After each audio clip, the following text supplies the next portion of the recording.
doubt is just such a killer. And I think you get into that if you really spend too much time worrying about what people think. Hello and welcome to So You Want to Start a Business, the podcast where we interview business owners, entrepreneurs and other smart guests so we can learn their tips, tactics and strategies. I am your host, Ingrid Thompson, and it's my absolute pleasure to bring you these interviews. If you want to access the first 20 pages of my book, head over to www.thestartupsteps.com, and in those first 20 pages you'll discover just what it takes to create and start your own business. If you have any questions about what you're working on, please email me ingrid@healthynumbers.com.au, and I answer every email personally. Let me know what you're working on and where you need some assistance.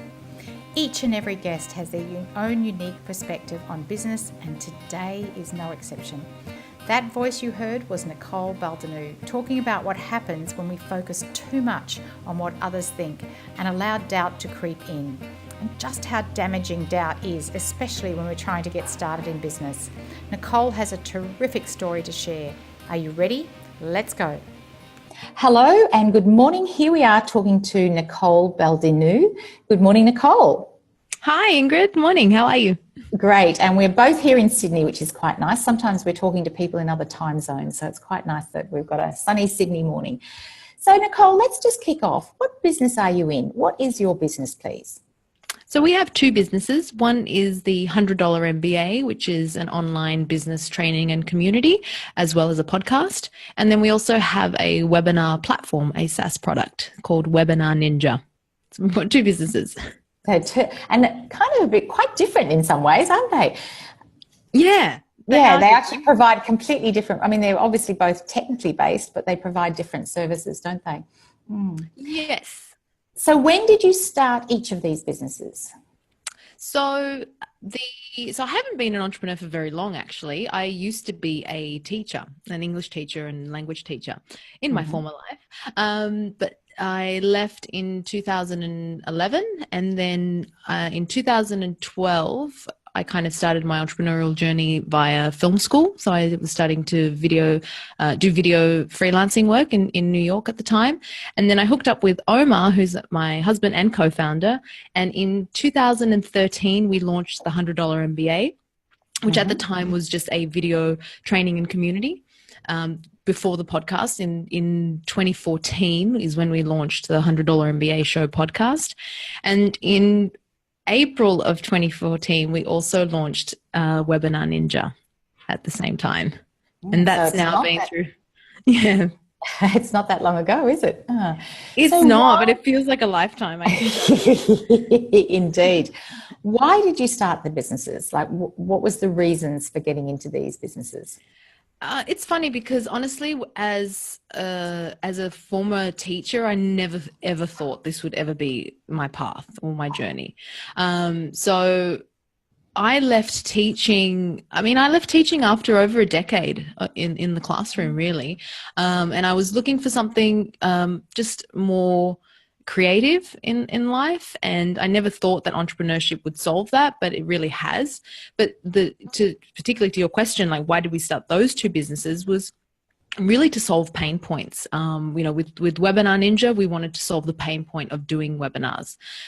With the $100 MBA, Omar was a dropout from Wharton Business School, basically. He had started an MBA at Wharton Business, which is like a very prestigious, expensive college in the US. And after a semester, he dropped out because he really wanted to be an entrepreneur. And his marketing professor actually asked him, like, what are you doing here? And, he said, I want to be a great entrepreneur. And it's like, well, you don't come to, you don't get an MBA to be a great entrepreneur. You can get an MBA if you want to be if you want to work in middle management at a Morgan Stanley, a Goldman Sachs, something like that. And so he's like, you've already got experience, because Omar was already building businesses on the side. So we thought, well, you don't really need a piece of paper and you don't need to spend that money to get the fundamentals of business. And so we started the $100 MBA to just be a way for people to get those business fundamentals without going into debt, basically. That's fantastic. So the pain points that you were solving, but what did you, so that's why you started the businesses. But then what did you want? So you personally wanted some creativity, was one of the things from the business. What else did you want from the business from day one?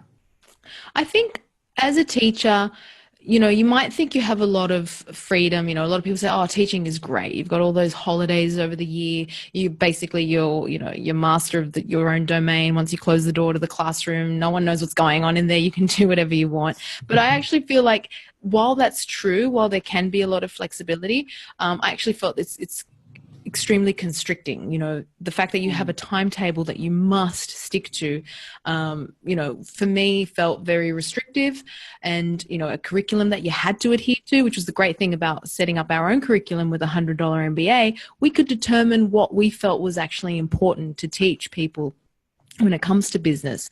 So I was definitely looking for freedom in terms of not having to abide by a very strict timetable. I definitely wanted the flexibility to work when I wanted and to create whatever I wanted. And I guess, it sounds a bit cheesy, but I really wanted control over my destiny. I think once you become an entrepreneur, you begin to create things that didn't exist out there in the world. And that's an amazing feeling, really. That's such a lovely definition of entrepreneur, isn't it? Is that this idea that from nothing comes something, and that is what entrepreneurship is, isn't it? Yeah. So this is a question I like to ask people because it's a different answer. Almost everybody has a different kind of context to this. But when did the business become real? When did it actually feel like you were in business? And particularly for you, because as you said, Omar had some experience in running businesses. But as a teacher coming to this entrepreneurial space, when did it feel real for you, like you were in business? Yeah, that's a good question. I often think I think maybe the typical answer might be when you start making money. But, I kind of started to feel like that I got that a little bit with the freelancing when I was doing my own freelancing video work. But I actually, reflecting on that, I feel what I've come to realize is it's been actually through WebinarNinja that I've realized is when things didn't go well and we would iterate and we would change things and we would work to improve our process, improve the product, that to me actually felt like we were really in business. Because when you set about to iterate on something and then you put that out there and okay, that works, that then you look back and you go, oh, this is how far we've come. We've continued to change and improve things, and we're still here. We're still in business. That to me felt very real. It's kind of, I don't know, does that make sense? It does. It totally does. And it's so interesting because everybody's idea of being in business is a different point in time. It can be the beginning or it can be further down the journey. So, yeah, but that's, as you say, it's as the iterations take hold and continue and you look back. Yeah, it's a lovely answer. Thank you. So you said earlier that you developed the businesses because there were pain points for people. How do you know what your customers want? And, when you do those iterations, how do you know that the product is serving what customers want? That, how do you know the business is viable and it will continue to do that? Yeah, we with WebinarNinja, we actually pre-sold it. So we created the very first version 1. We're at version 5.0 now, which is our biggest update. But with version 1.0, it was a dinky little WordPress plugin that Omar had put together with a developer.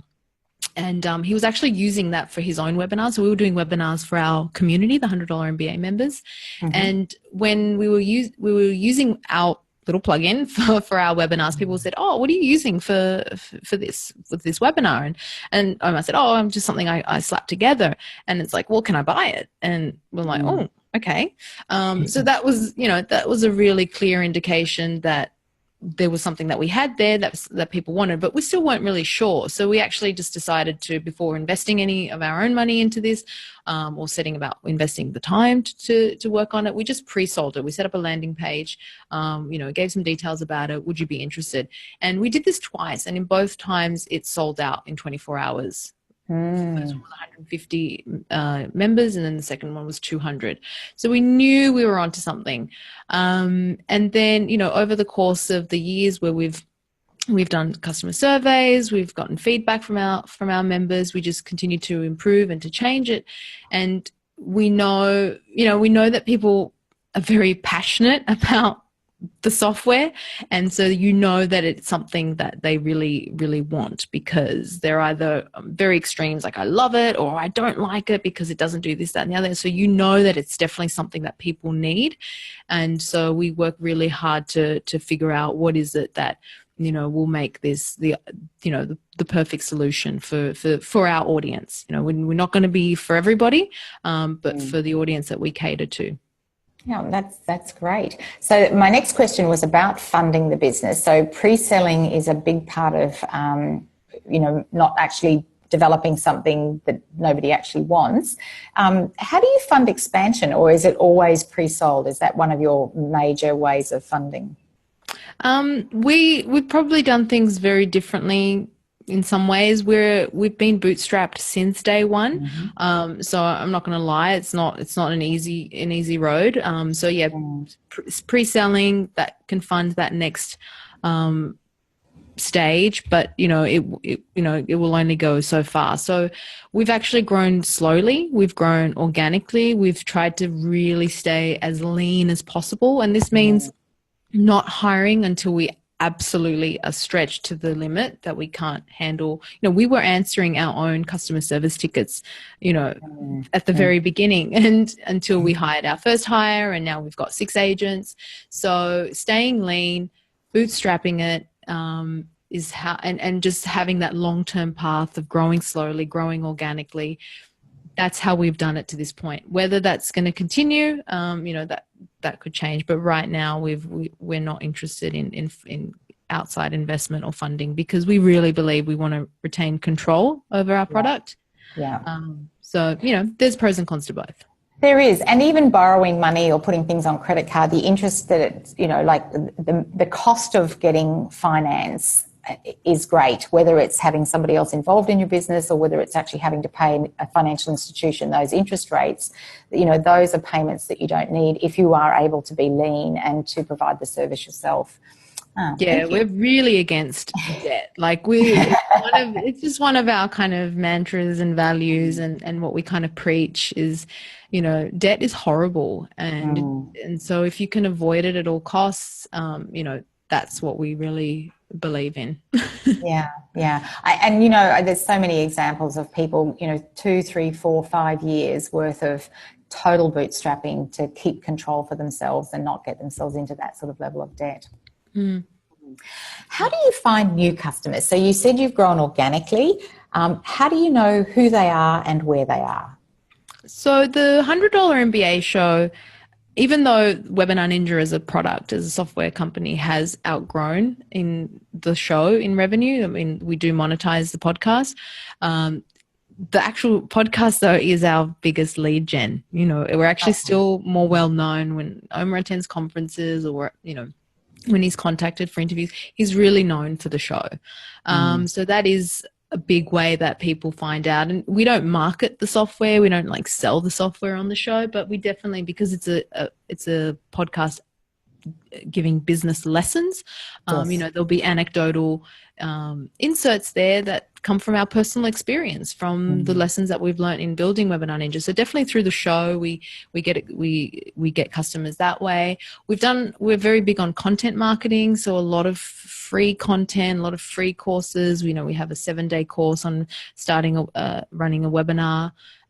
That's just all free, great content, blog posts. Omar, gets on other shows, conferences. Being able to get on stage has helped a lot. So those are our kind of main models. We've recently, in the last year, got more into paid traffic, paid marketing via Facebook ads, but really it's been very organic, very slow, and a lot of free, valuable content.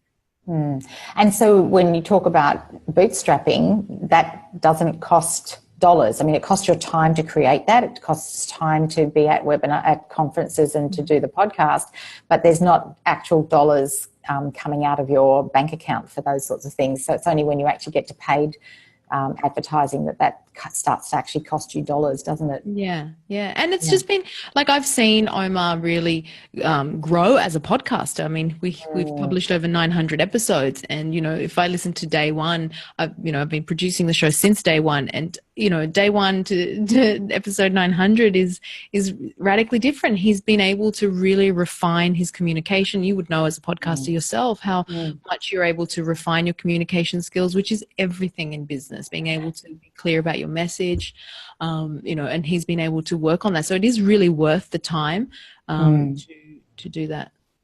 Oh my gosh, 900 episodes. Isn't that fantastic? I'm just so proud of my 50th episode.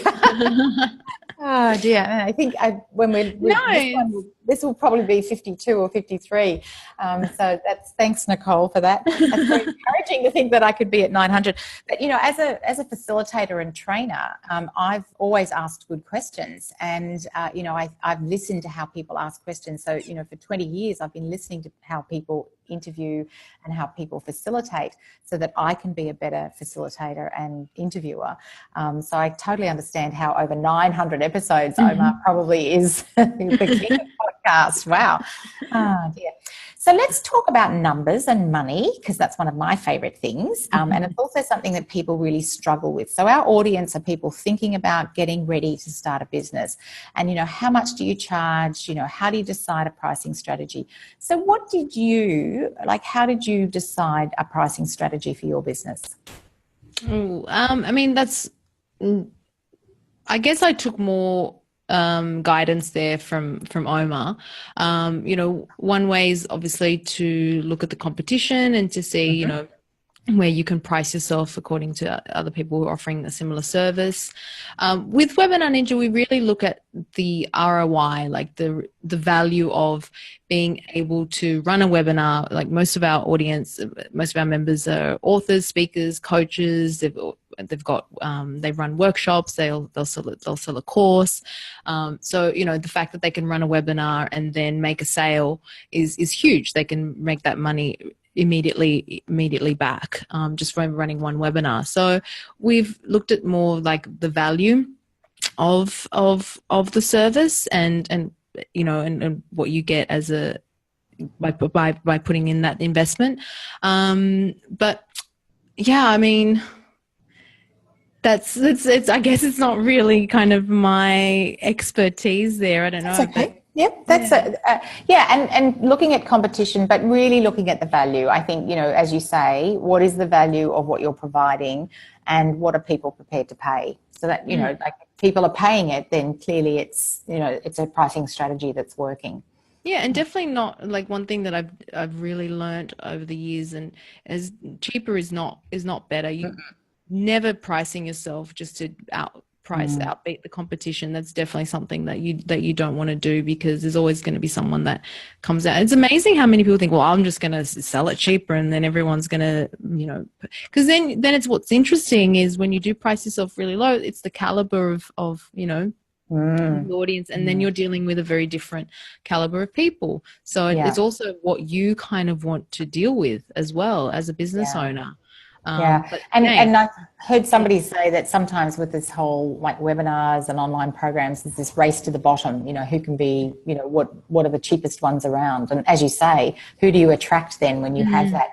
So just really briefly though, Nicole, do you, is it like a monthly fee? Do people pay a year in advance? Like is that in terms of what is that model? So we're like a subscription service, just like you'd be signing up for Netflix, for example. So you pay in advance. So we have monthly plans and annual plans.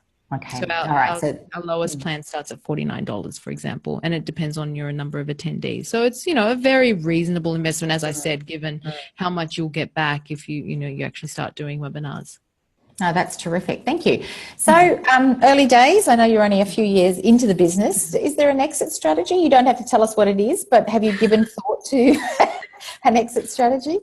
To be honest, I'm going to be very boring. No, not that's yet. Fine. We're just very involved. It's kind of our little baby. We've seen it grow, and it's continuing to grow. And I think we're still very much too close to it, too involved to, we deeply care about it before we're going to let it go. Yeah, not letting it go just yet. Not That's just yet. definitely, yeah, that's it. So at this stage, if you look back, and I know, there's the two businesses, is there anything you wish you'd done differently at the beginning? I've thought about this question. It's gonna sound weird, but I have to say nothing, because what I've learned, and I feel like I was very naive at the beginning, and I've learned a lot in the last 5 years, is that you can do something differently and you'll have a different result. And everything that we've done up to this point has gotten us to this point. And, I'm proud of where we are. And that's including all the failures, all the mistakes, all the, the wrong, what could be perceived as a wrong decision, because we wouldn't be where we are now. So no, I guess. Very nice. Yeah, it's a lovely approach to take to it, because there's no point wishing all of that sort of thing. Having said that, though, is there anything you wish you'd known from the start that might have actually made that journey just a little bit easier or a little bit different? I think definitely knowing how hard it is. I'm going to have to be honest. Don't like, we're very real as well. Our approach is also to be very real about what it is to be an entrepreneur and to get yourself into starting your own business. And, it's so rewarding, but it is so hard. And, and I guess I didn't know how hard it would be. Hard is, and hard is a, relative word, how hard are you prepared to actually work? How much can you kind of withstand? What are your limits?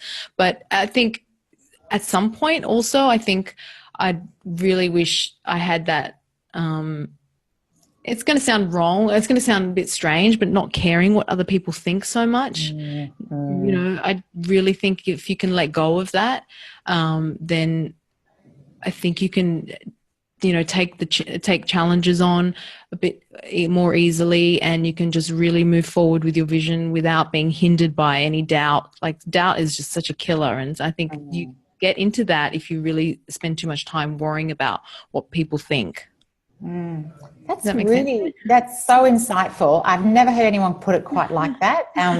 Yeah, that not caring, but doubt is just so crippling, isn't it? And by listening to others, it just embeds that doubt, doesn't it? Yeah, I haven't heard anyone put it quite like that, Nicole. That was lovely. So obviously Omar has been of great assistance to both of you. But who else? And you can either name names, but is there anyone outside of the two of you that has been of assistance to you or to the business?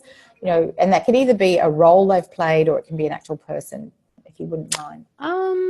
Yeah, I mean, obviously he has been the person closest to me to actually show what is possible, and we've kind of supported each other, and we kind of conveniently alternate, who's having a bad day, so we can pick the other person up. So yeah, he's been very influential. I think having friends in the space, like a good friend of mine is Kate Erickson, who you would have met at We Are podcast. Friends who have, particularly friends who work with their spouses, like I do, like Amy Port, who's Michael Port's wife from Heroic Public Speaking. These are really great friends of ours who I've been able to kind of share and kind of talk about the challenges that we go through, the ups and downs, the wins, and they just get it. But then I've got friends who are, friends from high school days who are in completely different spaces, and really, I think to this day don't understand what I do, but have still been very supportive and just, will allow me I actually have this theory that nobody really understands what anyone does. To be honest, because sometimes someone tells me what they do and I think, really, I have no clue what you're talking. Like, unless you've actually done the job itself. Like, I've never been a teacher. I've done training in that, but I've never actually worked in a school. So I actually don't really understand what teachers do.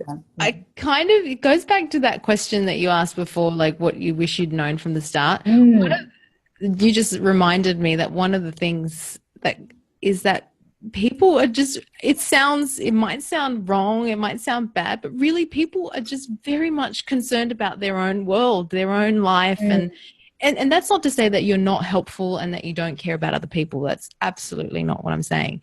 But at the end of the day, really it's like that's when you realize, you're not aware because maybe you're just concerned about your own world, in some ways, not in a bad way.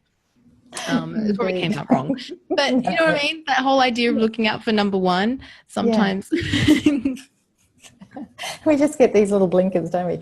So you could get feedback from your customers about what your products and your clients, and you, like you said, you talk to some of the other business people that you're involved with.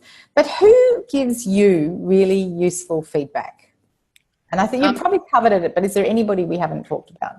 Well, definitely not friends and family. It's amazing how many people start out and ask their friends and family. Really, it's only your potential customers, your audience, that are going to give you that feedback. So, we learn from running webinars, just really asking for engagement, asking very specific questions to hear from people, starting, maybe a Facebook thread, a Facebook conversation, asking what people, that are struggling with. We've run earlier in the year, we ran a very detailed survey that we got, over 1,000 responses to, which was incredible. Wow. Yeah, I mean, something like that takes a lot of time and takes a lot of thought, but it's so worth it. Actually talking, and I think maybe people don't spend enough time talking to, even if you literally have 5 customers, 5 clients, the sooner you start to talk to them and really get to know what it is that they're struggling with, what it is that they want, how they're using maybe your product or service, that kind of behavior that they may not even be able to tell you, but you need to kind of infer. The sooner you start to do that, the better it is. Yeah, and I think that over and over we're hearing that message to just really be close to the clients and understand what it is they're looking for. Yeah. Okay, so you do. So with $100 MBA, you do actually help people who are getting started in business and who are already in business. But what's one thing, we've talked about how hard it is, but what's something that you would suggest, because a lot of the people listening to this haven't started. They're the sort of people who are doing something, they've got a hobby that they want to monetize, or maybe they're finishing up their training in a health profession, Pilates, yoga, physiotherapy, and they're thinking about, what would you say to someone thinking about starting their own business? Well, you have to start, because it's a long road. I mean, you just have to start. It's so basic, but there's just no other way around it. And it's just taking that one action immediately, buying that domain name, signing up for an email marketing service, writing up that first blog post that you don't think I'm not a very good writer, but I'm going to do it anyway.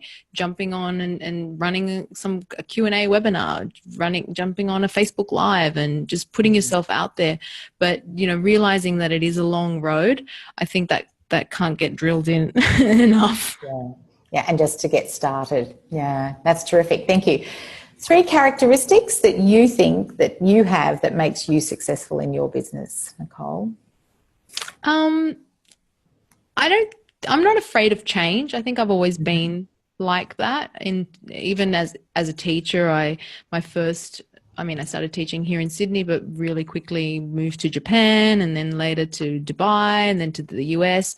I think not being afraid of change was one of the things that I think has, carried over into entrepreneurship, and being adaptable to all the new environments, whether it was a foreign country, whether it was a brand new situation. I think being adaptable has been one thing that I thought at first was a flaw, but I realized, oh no, actually it's not a bad thing.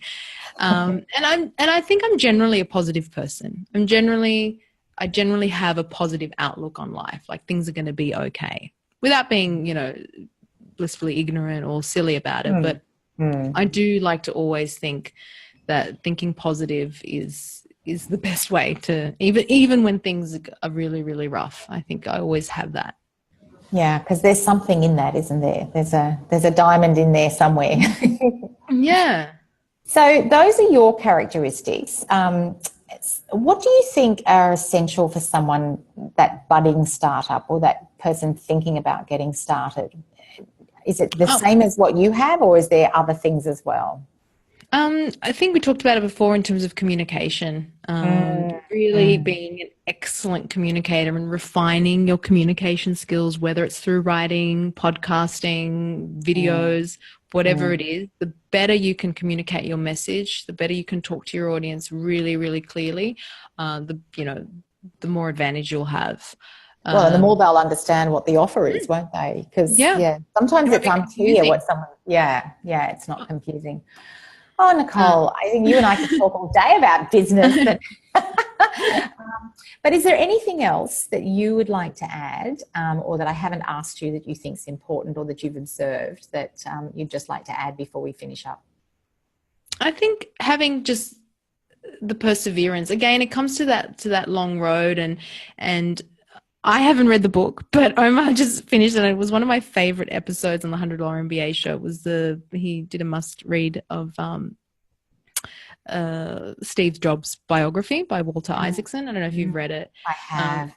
Yeah, I mean, just the perseverance. I mean, Steve Jobs, for all his flaws and his brilliance, he had such a belief and perseverance, and he really didn't care what people thought, and to his detriment. I get that, to his detriment, but I think the thing that I learned is that perseverance. And if you want it bad enough, and if you really have a vision, if you really want to help people and solve that pain point, then you just have to persevere through getting it wrong sometimes, just not getting it quite right, making those mistakes, but eventually you'll get there. Yeah, sounds a bit too motivational, but it is. I think what you said earlier about having good people around you as well, that that when things aren't going as well as you'd like them to, or that things haven't worked out, that you've got a sounding board, that you've got a community, or you've got one person, who that can help you stay on track when things aren't going well, and having that. By the way, if you haven't read Elon Musk's biography, oh my gosh, yes, that determination. His perseverance when he was that pre-Christmas, when he was down to his last 5 cents or whatever it was, holy moly, that ability to keep going, spurned on by vision for what he's trying to achieve. Yeah, he and Steve Jobs are a bit special, aren't they? Yeah, I think just reading biographies, you realize how all these great companies and these great people, if you read their biographies, and I always go back to Elon Musk's struggles. I always think about that. I mean, we cannot even compare myself to Elon Musk or what he's creating and what he's built so far. But still, to realize someone like that has had significant struggles and challenges is just so important for you as an entrepreneur. Well, and that's why, Nicole, we appreciate your time today to tell us your story, because, in your own way, as you just said there, the Elon Musks they're so over there in terms of who they are. But, here's someone new who 3 years ago or 4 years ago was a school teacher, and here you are with these 2 worldwide businesses. So, it is possible with all of these skills in place and with the perseverance. So we appreciate you telling the story. Thank you so much. Thanks, Ingrid. And it's nice the way you said that. I just needed that little reminder. It's always that you never look back enough, because you're always so in the thick of it. But just to remind yourself, even those little steps, that you keep moving forward, it's just so powerful. Thank you. Thank you for today. I enjoyed talking to you. Thank you. And just a little bit of Elon Musk fan club going on there near the end. A bit hard to help doing that. He's so inspiring. There's some real gold in here from Nicole, especially about funding and pricing and starting out with the first customers that you have. Like so many of our guests, Nicole is a real person, just like you and me. She has taken what she does and created a business. Thanks so much for listening. If you're thinking about starting your own business, I've written a book called So You Want to Start a Business, and you can grab yourself the first 20 pages over at thestartupsteps.com. As always, you can find full transcripts of all the podcasts over at my website, healthynumbers.com.au, links and show notes. Remember, ideas without action, well, they're just that, they're ideas. And as Nicole said, just start. What action are you inspired to take today?